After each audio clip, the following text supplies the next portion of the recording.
एक नदी के किनारे उसी नदी से जुड़ा एक बड़ा जलाशय था। जलाशय में पानी गहरा होता है, इसलिए उसमें काई तथा मछलियों का प्रिय भोजन जलीय सूक्ष्म पौधे उगते हैं। ऐसे स्थान मछलियों को बहुत रास आते हैं। उस जलाशय में भी नदी से बहुत सी मछलियां आकर रहती थीं। अंडे देने के लिए तो सभी मछलियां उस जलाशय में आती थीं। वह जलाशय लंबी घास व झाड़ियों द्वारा घिरा होने के कारण आसानी से नजर नहीं आता था। उसी में 3 मछलियों का झुंड रहता था। उनके स्वभाव भिन्न थे। अन्ना संकट आने के लक्षण मिलते ही संकट टालने का उपाय करने में विश्वास रखती थी। प्रत्यु कहती थी कि संकट आने पर ही उससे बचने का यत्न करो।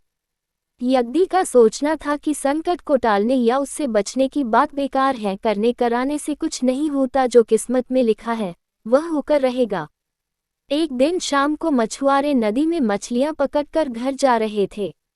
बहुत कम मछलियां उनके जालों में फंसी थीं, अतः उनके चेहरे उदास थे। तभी उन्हें झाड़ियों के ऊपर मछलीखोर पक्षियों का झुंड जाता दिखाई दिया। सबकी चोंच में मछलियां दबी थीं। वे चौंके। एक ने अनुमान लगाया, दोस्तों, लगता है झाड़ियों के पीछे नदी से जुड़ा जलाशय है, जहां इतनी सारी मछलियां पल रही हैं। मछुआरे पुलकित होकर झाड़ियों में से होकर जलाशय के तट पर आ निकले और ललचाई नजर से मछलियों को देखने लगे। एक मछुआरा बोला, आहा, इस जलाशय में तो मछलियां भरी पड़ी हैं। आज तक हमें इसका पता ही नहीं लगा। यहाँ हमें ढेर सारी मछलियां मिलेंगी।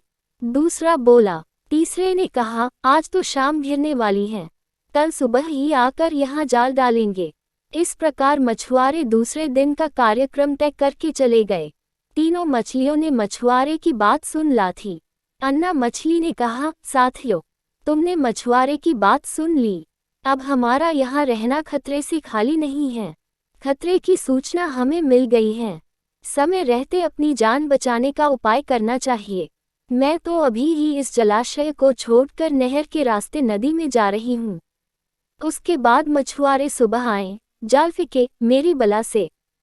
तब तक मैं तो बहुत दूर अटखेलियां कर रही होऊंगी। प्रत्यु मछली बोली, तुम्हें जाना है तो जाओ, मैं तो नहीं आ रही। अभी खतरा आया कहाँ है, जो इतना घबराने की जरूरत है। हो सकता है संकट आए ही न। उन मछुआरों का यहाँ आने का कार्यक्रम रद्द हो सकता है।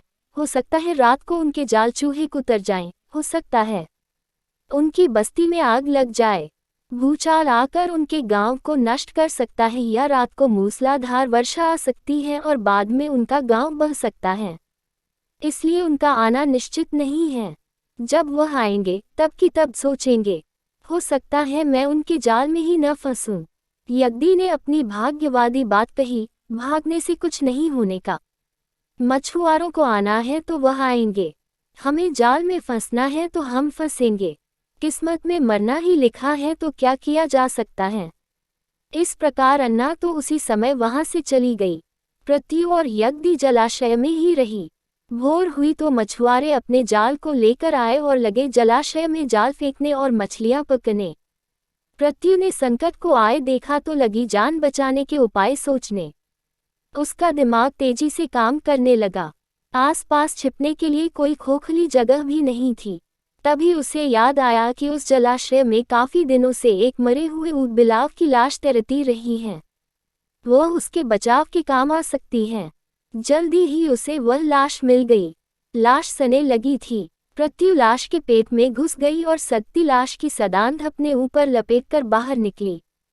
कुछ ही देर में मछुआरे के जाल में प्रत्यु फंस गई। मछुआरे ने अपना जाल खींचा और मछलियों को किनारे पर जाल से उलट दिया। बाकी मछलियां तो तड़पने लगी, परंतु प्रत्यु दम साध कर मरी हुई मछली की तरह पड़ी रही। मछुआरे को सदांत का भापका लगा तो मछलियों को देखने लगा।